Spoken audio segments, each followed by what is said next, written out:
Kumbuka anna Allah azza wa jalla yuhibbuk, kwamba Allah anakupenda.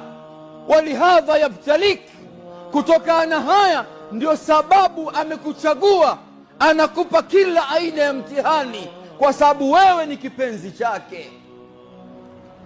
Liutahirak min dhunubik, Allah akusafishe kutokana na madhambi ambayo uliokuwa nayo, unaoyajua na usiyoyajua. Wayukaribuka minhu, na Allah anataka kusogeza uwe karibu yake. Wewe ndugu yangu katika imani, unapopata mtihani mshukuru Allah na uwe una subra, kwa sababu jambo hilo ndio shani ya mu'min.